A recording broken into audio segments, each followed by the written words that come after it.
Hello everyone! Welcome to Anne's Home Cuisine.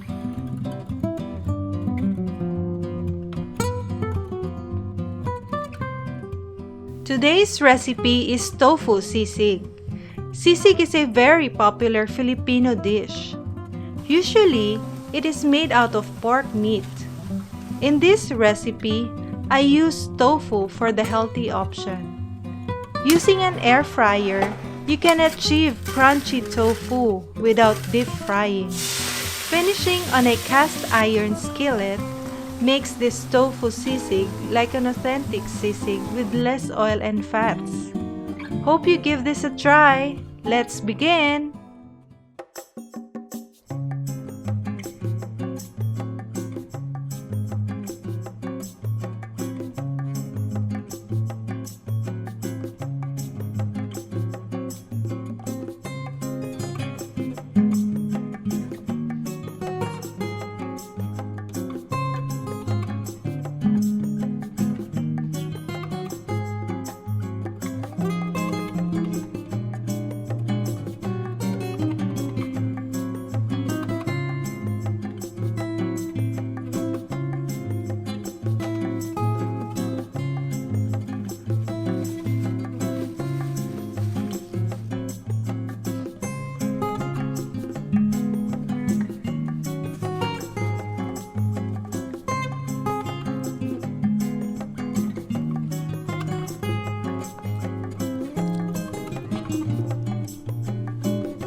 Hope you guys enjoyed my video. Please like, subscribe, and hit the notification bell for more inspirations and easy home cooking. Thank you so much for watching.